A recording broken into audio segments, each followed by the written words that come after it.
You've already started to listen to a MultipleSources.net podcast, and for more episodes of It's Always Sunny in Phoenix podcast, as well as other content such as other NBA teams, pro wrestling, and even comic books, oh what? Visit MultipleSources.net. And if you want to join the MS family, go to their website. MS is always looking for more writers and other podcasts, as well as video editors. If you want to join the family, just go to MultipleSources.net and check out the sidebar or something. They got something set up. Check it out. Are you ready? Oh, yeah.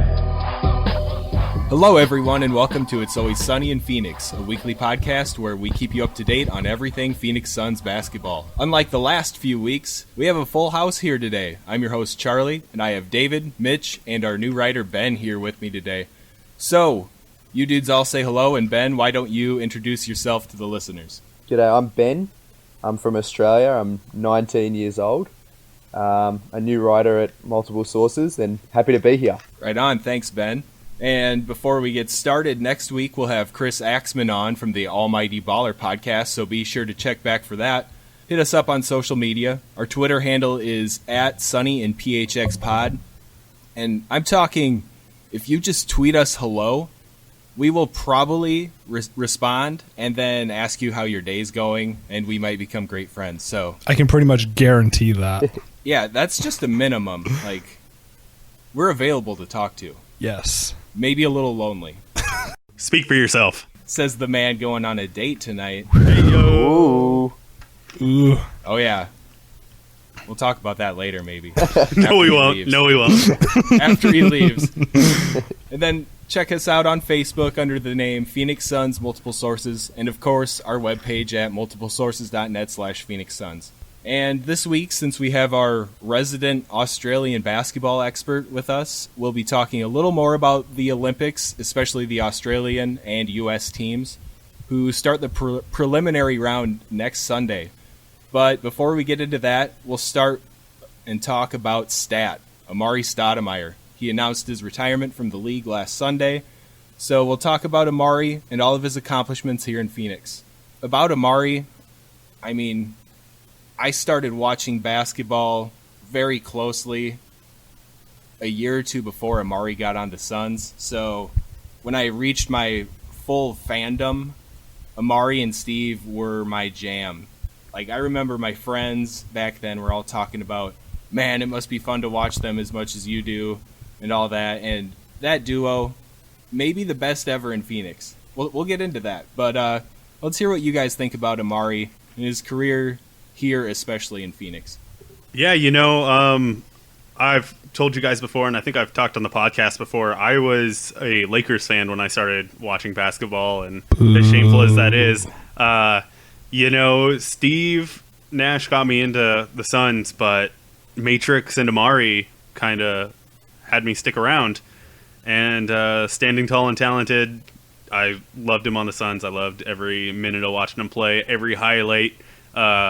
The NBA's YouTube put out a top 10 highlight reel of him, and some of his dunks are just great, and just watching him over and over and over again. I am sad that he's going to be retiring from the league. He's going to go over, I believe, and play basketball in Jerusalem or something.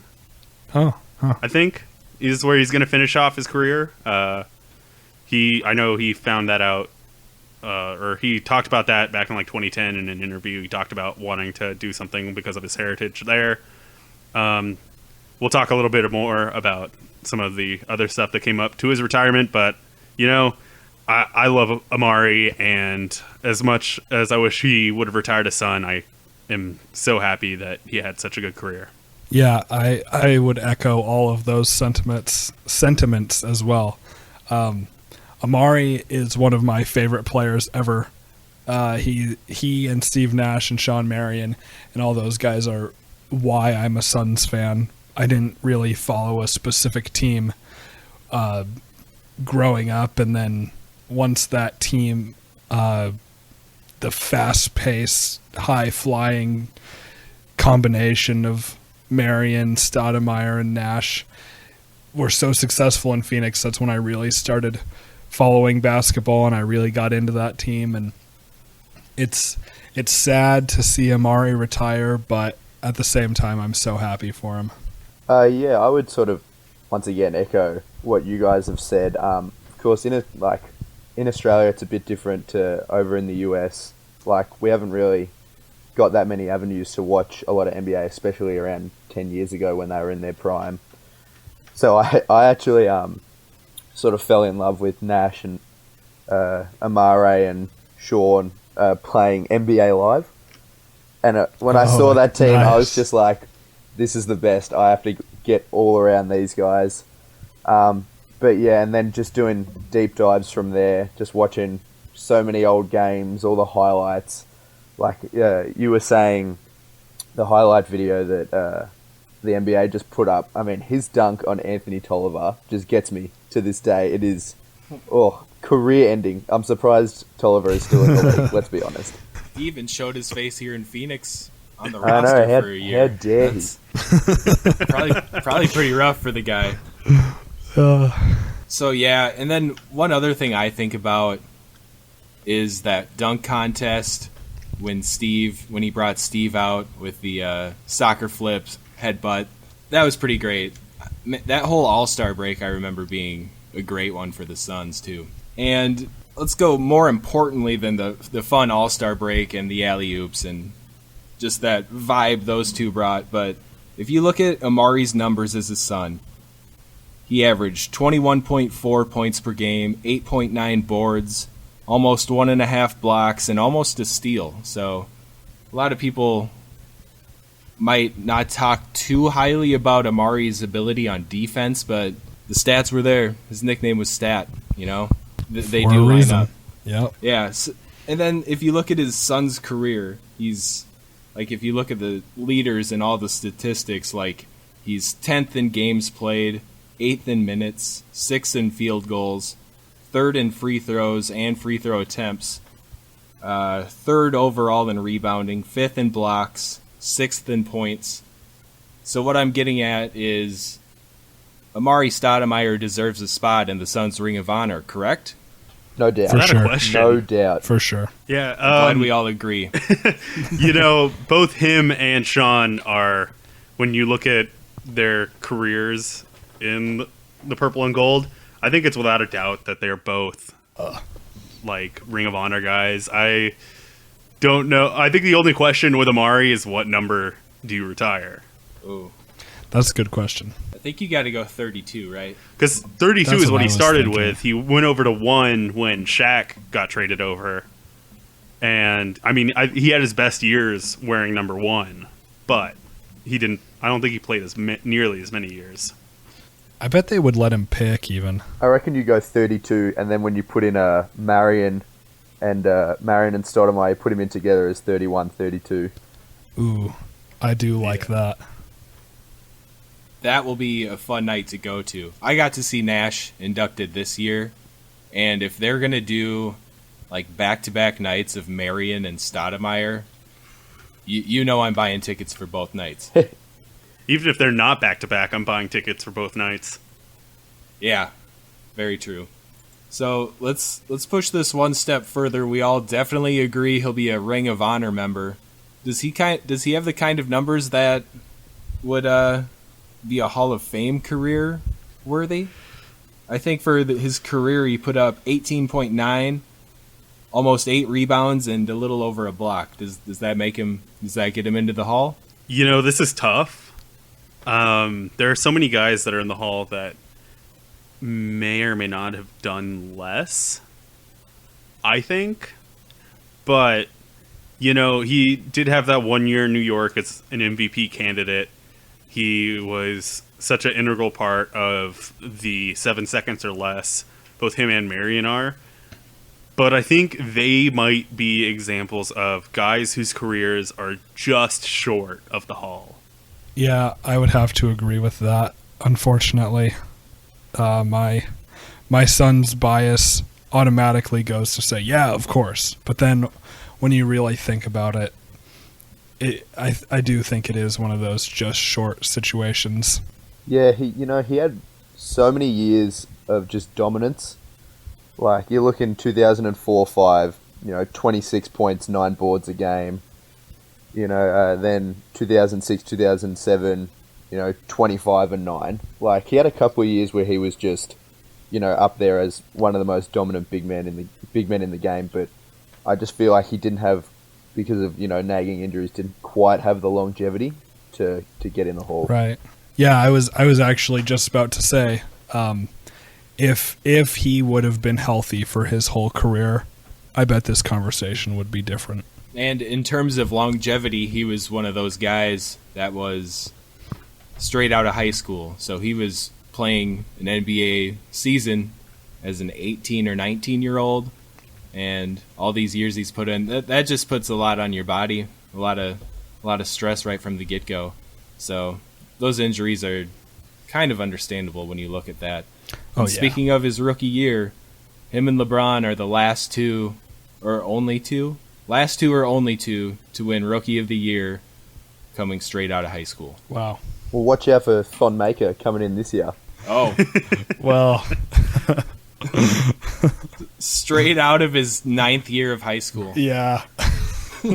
Kind of going back to Amar'e, even though he won't be a Hall of Fame, I mean, kind of as Chuck said, when you look at his career stats, I mean, he's third in free throws and free throw attempts. He's third in offensive rebounds, third in defensive rebounds, and third in total rebounds, only behind Sean Marion and Alvin Adams in all three of those.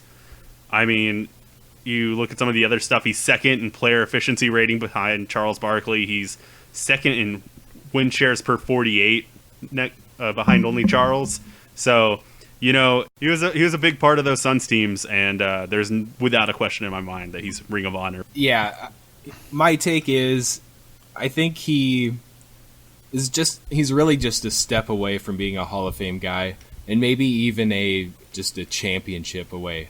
Because if you look at his playoff numbers, he played 52 playoff games for the Suns, averaged 24.2 points, 9.2 rebounds, and almost 2 blocks per game. And that makes me think of the 2005 Western Conference Finals against the Spurs. It was young Amar'e versus prime Tim Duncan. And the Spurs took the series in 5 games, but Amar'e averaged 37 points per game and 9.8 rebounds in that series. So, and I'm going to go in depth about this because I think there's room for it. Game 1, 41 points, 9 rebounds, and a block. Game 2, 37 and 8. Game 3, 34, 11 boards, 2 blocks. Game 4, 31, 5 boards, 1 block. Game 5, the last game of the series, he went for 42, 16 rebounds, and 4 blocks. That's a ridiculous series. Like, that has to be the best series of playoff basketball by the Suns all time, I assume.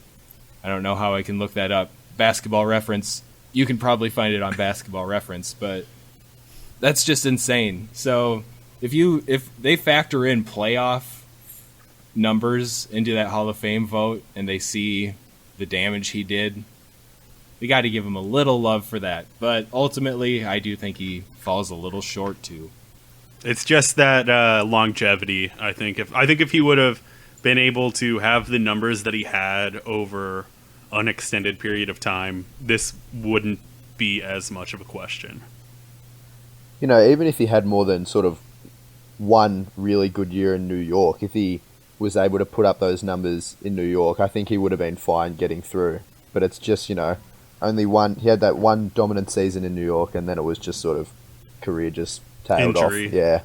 So there's been a ton of talk about this, so I don't know how long we need to dwell on it. But with his decision to retire as a Knick, the Suns, it sounds like he wanted to play for the Suns for another year or two, and he wanted a contract, but we weren't interested in giving him one, is how it sounds. And then I guess that took out the option for him to sign a one-day because the Knicks were more welcoming of him. That's my take on it. What do you guys think? Do you feel spurned? Go for it. I mean, I think how it went was that Amar'e wanted to play another year or two. I think he wanted a year or two contract. He reached out about coming in for a year and playing for us again with Dudley and Barbosa back and everything. But how our team is set up right now, we have so many players kind of in that 4 or 5 spot with not nearly enough minutes. And I think the Suns right now, you're kind of seeing it with us not really trying to re-sign Mirza or go after really any other veteran power forward to play. We're going to give those minutes to the young guys. And I think that we do end up like starting like Dudley at the 4, whatever. But I think the minutes are there for Bender and Chris to really take that up. And I think that the Suns, as much as great as it would have been for Amar'e to come in and play another year with us, I think that we would just rather have our young guys develop, and that doesn't make me feel spurned or anything, you know? If he wanted to either go a year or sign a 1 day with the Knicks, then that's fine, but... And David, you mentioned something, and I feel I have to give you some credit. I'm pretty sure we locked down that Dudley is the starting 4. I think McDonough or Watson said that in an interview. I'm pretty sure that happened, and I was 100% not in belief of that. I was saying there's no way he's going to start, so keep your head held high, buddy. I'm just soaking it in. Going back to Amar'e signing the 1 day with the Knicks, I'll be brief about this because David covered pretty much all of it. I was hoping he would sign in Phoenix for 1 year because I see so much of Amar'e in Marquise Chris, and it would be really cool to have Amar'e be a mentor to him, kind of like Kevin Garnett is doing in Minnesota. But I mean, I understand why we didn't, because we want those young guys to get the playing time and all of that. And Charlie, you mentioned that Amar'e isn't the best locker room guy either, and I hadn't heard that before, but you know, if that's the case, then it probably is best because this young team is going to be very impressionable. But I don't feel spurned at all because what would anyone do if they reached out to a team and said, I want to play a year for you, and then they said no? You're not just going to be like, okay, well, will you give me a 1 day contract then and I'll retire with you? And in New York, he was the face of that franchise for that MVP candidate year. He was the guy there. And in Phoenix, he never really was the guy, because when you talk about those mid-2000s teams, you say Steve Nash first most of the time, and then Stoudemire and Marion. It was all those guys. So in New York, he was the guy. And so, you know, I think it's okay that he retired a Knick.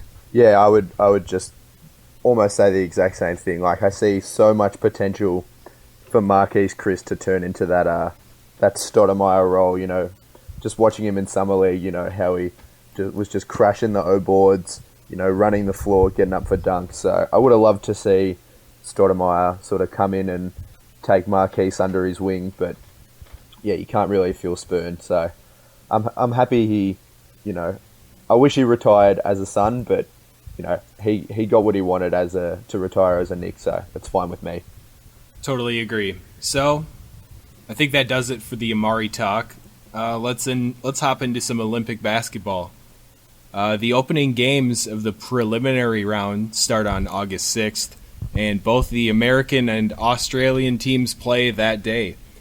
The two teams also match up against each other on August 10th, so maybe we should make a friendly wager of some sorts with Ben during the segment, but let's see how confident... How much the Aussies are going to lose by, or... We could work that We in. were going to give you, like, we'll give you some points, and we'll see. Like a plus minus. I just want to hear how confident you are before we even get started, you know. So let's we have the Aussie here. Let's talk some Aussie basketball. Ben, how about you go through a little overview of the roster and how they've been playing and what we can look forward to? Yeah, look, we've got a like one of our better rosters, I'd say, we've had. I'd say it's better than the 2012 roster. Just running through now, so we've got there are obviously going to be a lot of names you guys don't know. But Kevin Leash, he plays in Australia along with Damien Martin. Brock Modem, he's been the past couple of years in and out of some summer league teams. He's playing over in Europe.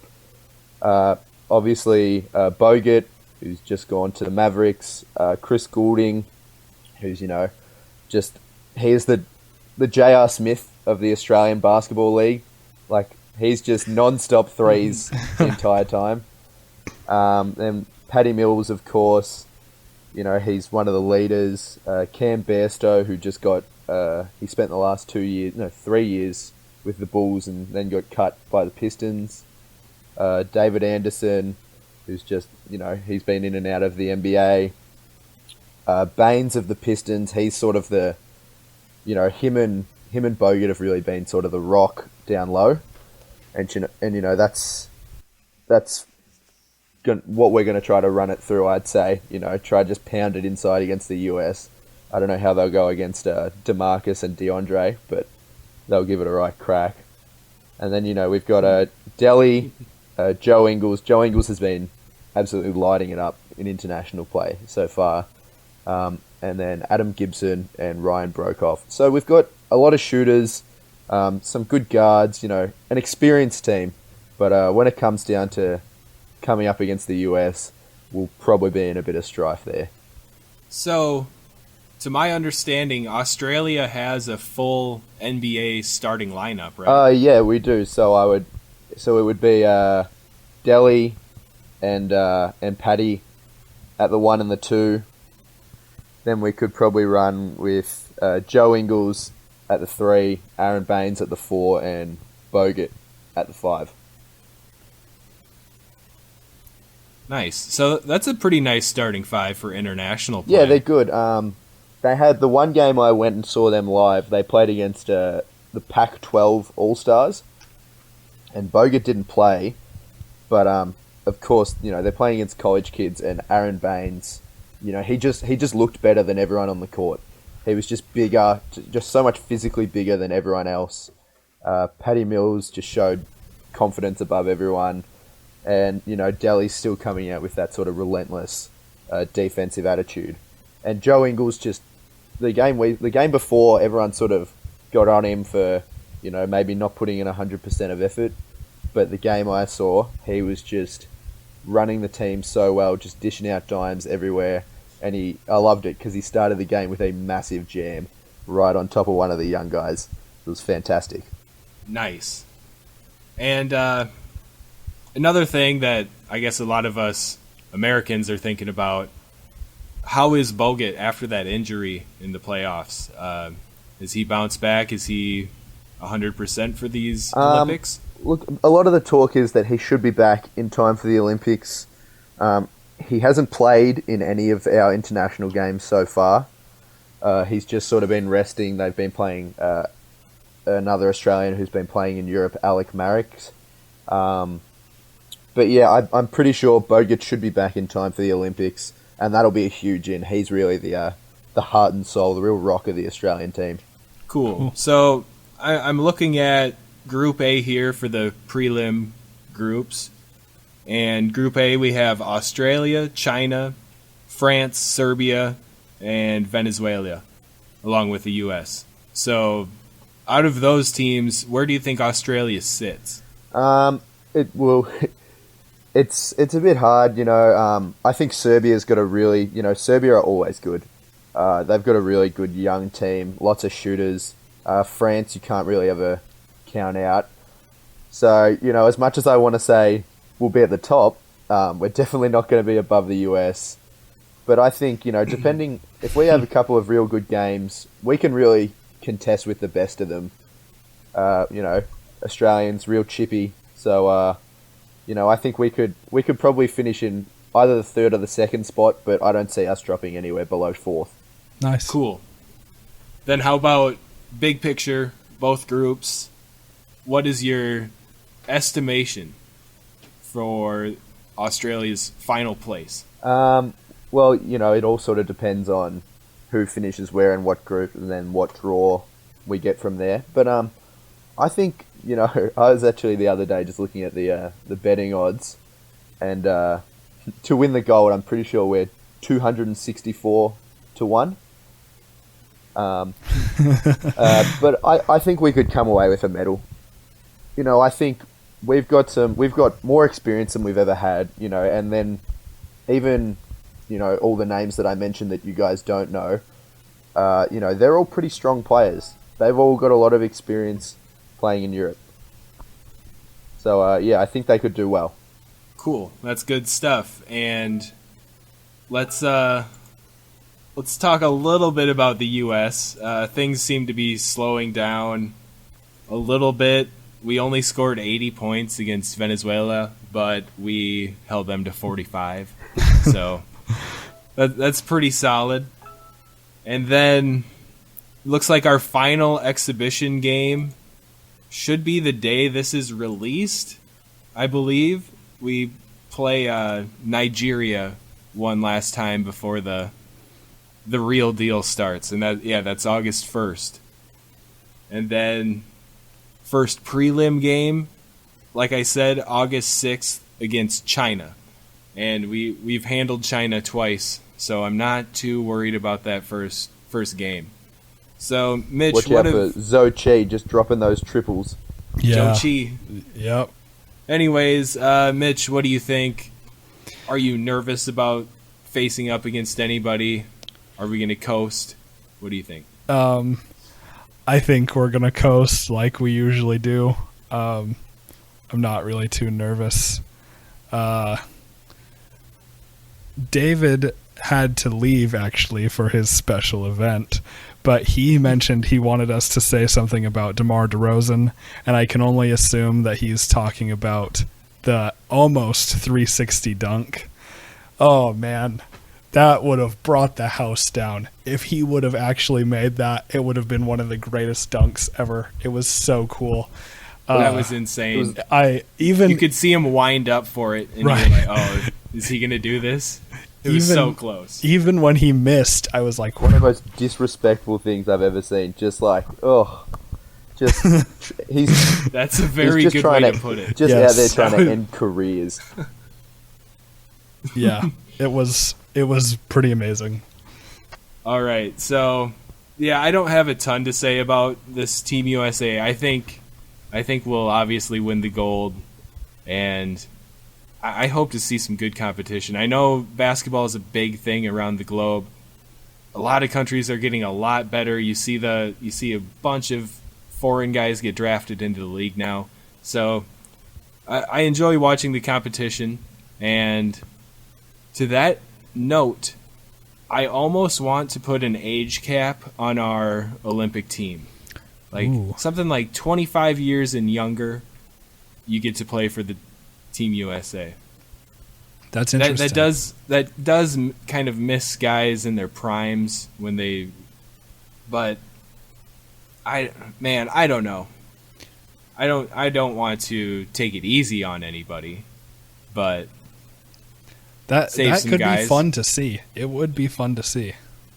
I think because I think it's actually a good idea to have an age cap. One, because it gives Australia more of a chance, but you see the relationships that develop guys playing in Team USA. So if you get all these young 22, 23-year-olds all playing together, and it's just the experience. I'd love to use Kenneth Faried as the example. I'd love to say, because he dominated the FIBA a couple of years ago, but he hasn't really done anything since. But it gives them such a platform to show off their game and to really dominate. Yeah, and I mean, if we look at hockey, it worked out pretty well for the U.S. when we used just the college guys and not pro guys. I know that's a whole different thing, but it's probably as similar as we can get to that Miracle on Ice team. So we know good things can happen with the young guys. Absolutely. And let's talk about one of our young guys, Devin Booker. Just tons of praise for Devin Booker throughout this Olympic preparation period with him on the select team.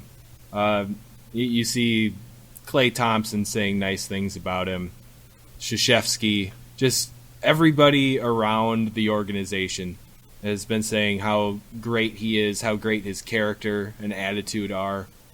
And I really hope to watch Booker on the next dream team, Olympic team, in the next 4 years. That'd be really cool.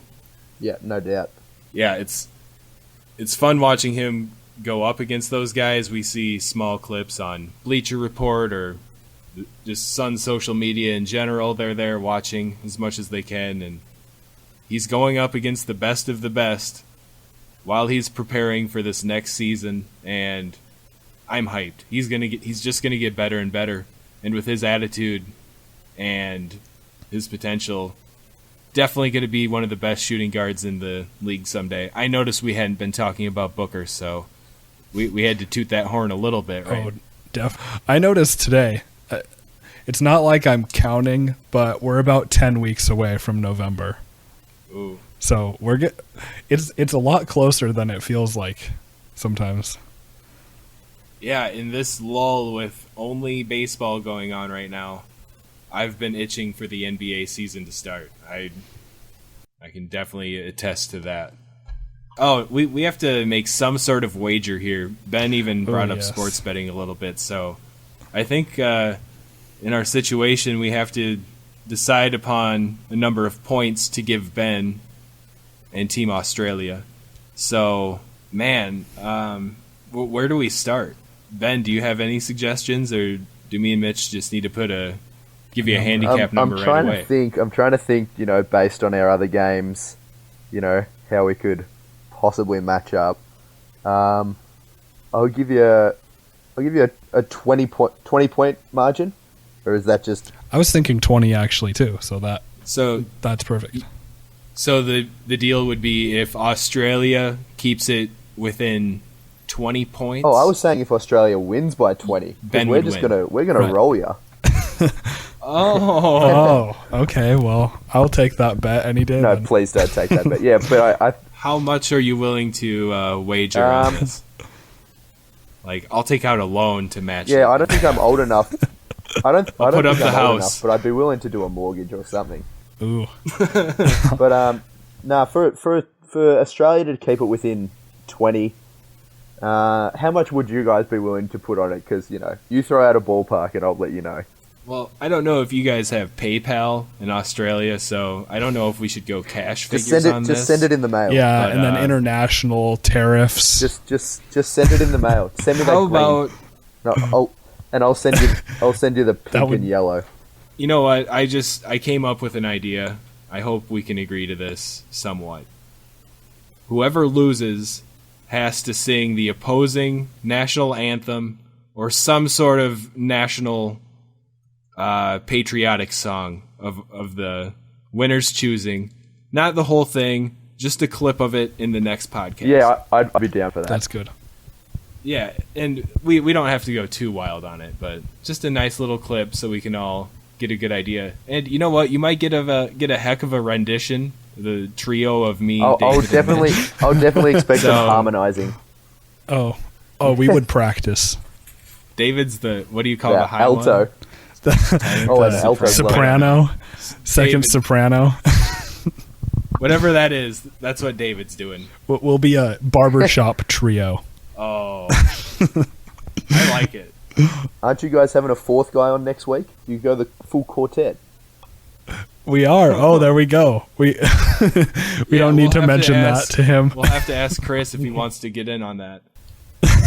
He sounds like he has a lovely voice, so that would benefit us, I bet. Yeah.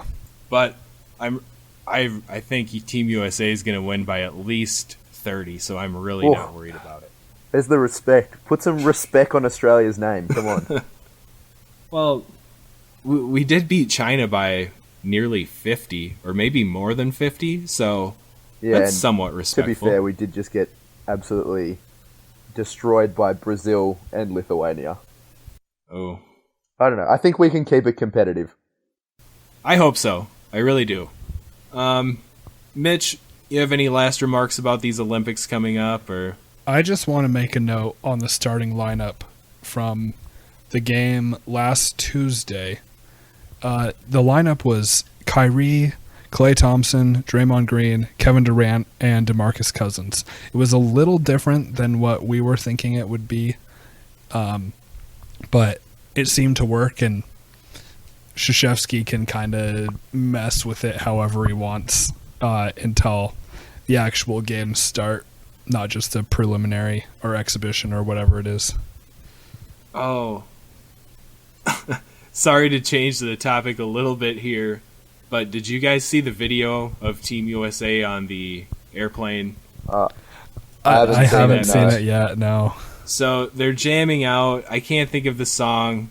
It's one of those 90s radio like favorites, sung by a female.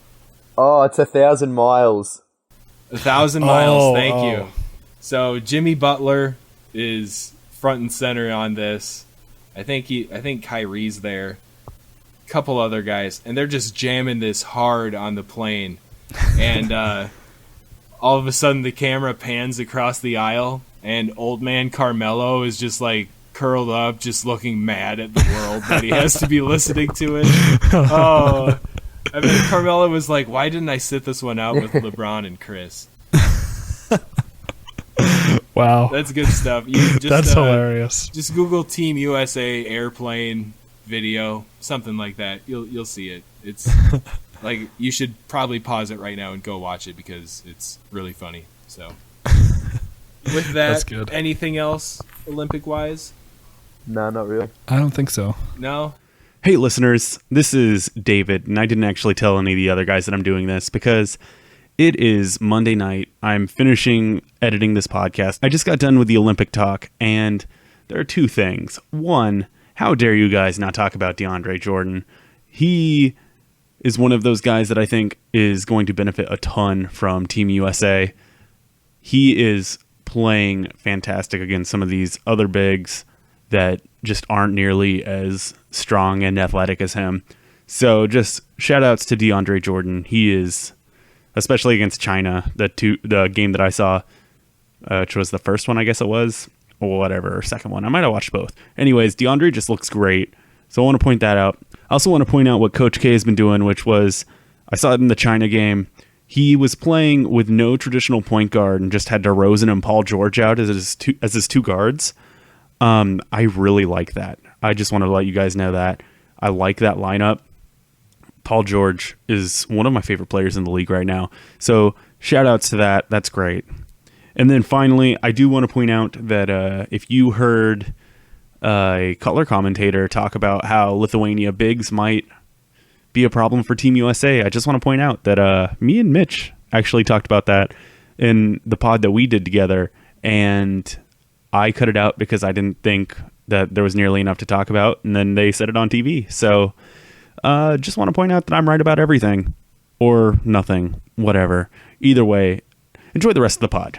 All right. We got a little bit of time here. We wanted to talk a little bit about Jared Dudley's early effect back here in Phoenix. Dudley gets signed back here. He goes out. He sets up an event for 120 of his jerseys to be given away at the team shop at the arena. That was Saturday morning. And there were like kids lined up at 4 a.m. and got in there, and he even gave away preseason tickets to the people that were waiting in line that didn't get a chance to get the jersey. So that just feels good. And with what Earl Watson is pushing for like community and family and that type of thing, like Dudley's the man. I'm so happy to have him back. And like we can talk about his effect on the court and in the locker room, but for the city, I think Jared Dudley is going to be a great guy to have back here. Yeah, it's clear he loves being in Phoenix. And to talk about the preseason ticket thing he did, I found out about that because I was just looking on Twitter. I knew that he was planning on doing this, and I wanted to see what it looked like. And I saw someone tweeted at him saying, I couldn't get a jersey because I have a disability and I couldn't get in line fast enough when everyone started lining up. And so he responded to this person and said, send me your information privately and I'll get you tickets to this preseason game. And I'm like, that's so cool for someone to do. And, it's something any player can do, but not all of them would choose to. And Dudley doing that is very cool. So I was really happy to see that. Dudley do right. And then another thing that just went on, keeping it kind of socially here, Brandon Knight just had a big event, gave out backpacks, back to school supplies, fresh haircuts for all the kids, that type of thing. I think it was a few hundred kids got to do that last night. And, it just makes me happy to see things like that. We have some class acts on our team now, and maybe it wasn't quite like that recently. Yeah. Would be a fair way to put it, right? To put it lightly. To put it lightly, nice and soft for the Morris brothers. Oh. I didn't even want to say that. Okay. But anyways, I'm just happy to, the way this franchise is moving and the people we have running the team, the people we have on the team, things are looking up. Maybe we're not going to be great this season, but give it a couple years, we're going to be looking really good. And this stuff just makes me proud to be a Suns fan. For sure. And it's a great example for the young guys. Yeah, I think that was a massive part of them For bringing sure. in Jared Dudley. He's going to be such a good influence on, all the young guys coming in. Right on. So, let's end the show like we always do. I don't know if we're going to get David's comic book corner. It seems like something he wouldn't want to miss, so maybe he'll throw one in post-recording. Hey guys, this is David again, and I just wanted to let you guys know that I'm not putting in a comic book corner into this spot right here, because I'm a strong, independent woman that don't need no man to tell me what to do. But, if I were to talk about a comic book to read, I would be talking about Batman Year One. I'm in the middle of reading it right now, my first actual read-through. For the longest time, I didn't read a whole lot of Batman because of how everyone acts about Batman, but now I'm kind of trying to go back and read some of the stories that are a little bit more iconic. I always read some of the big ones, but for whatever reason, Year One wasn't one of them. So I'm reading Year One. Check it out. Or don't, because I'm not telling you to, because this isn't a segment that's happening right now. But then we have Mitch's face-melting minute, and then after that, maybe me and Ben can come up with something. We'll see. But, Mitch, go for it. Okay. This week, I'm going to plug the Space EP by The Devil Wears Prada. Came out in 2015. And this one is something I wanted to plug a couple weeks back, but I couldn't because The Devil Wears Prada's drummer left, and it was kind of a sad situation. But Too soon. it's it's 6 songs. That's really fun. If you like their Zombie EP, which I love, you'll like the Space EP too. It's quick, it's fun. My favorite songs on that are Moon God and Supernova. So check it out. Cool. Ben, you have a non-sports related plug? Everything that sort of goes on with me is music related, and I don't want to jump on Mitch's corner by taking some music plug. No, do it. Feel free to. Feel free. Well, if I've got to plug something, a new album that I've been absolutely loving is by this Canadian jazz trio, Bad Bad Not Good. They just put out the new album. It's called 4, and it is just ridiculous. It's one of the best listens, and definitely recommend everyone go out and get it. Nice. I will be checking that out. And sometimes I say that about David's comic books, but I never mean it. But for this case, I do. I really will check that out. Shots fired. He's not here. He's not here, I can so say what I want. We can say that. He won't hear it till edit, and then he can be upset as he wants. Okay, I'm going to go crazy here. I'm going to give 2 quick ones, because I figure I'll stick with the music here. We'll get 3 music plugs. I've been listening to a new band called Wolfpack. Like if you were to say Wolfpack in a German accent, that's just like how you spell it and say it. Wolfpack. Yeah, but just all their stuff's really cool. Kind of light, funky. type stuff, uplifting, makes you feel good. Favorite song of mine is 1612. So give them check them out. They're great. And for another one, I've pitched this game on the show before because I really enjoy it. It's called Rim World. It's a survival game. People crash out of a spacecraft and have to survive and then build a new spacecraft to leave. And all the crazy survival and just, it's so much fun. But it finally came out on Steam. I bought this as like a Kickstarter like a year or two ago or so. And it finally reached its alpha state and they released on Steam. So it's easy to get now. It's called Rim World. Rim World. Yeah. So check that out. And I think that's going to do it for this week. Be sure to check us out on social media. Follow us on Twitter under the handle @SunnyandPHXPod. Find us on Facebook under the name Phoenix Suns Multiple Sources. Hit us up through email with questions or suggestions at sunnyandphxpod@gmail.com. Head over to our website at multiplesources.net/Phoenix Suns and the entire Multiple Sources blog and podcast network. Be sure to rate us on iTunes. We could really use some help there. Help get the word out about the show. We'd really appreciate that. And next time, we'll have Chris Axman on from the Almighty Baller podcast, so be sure to come back and check us out next week. Go Suns. Ah, yeah.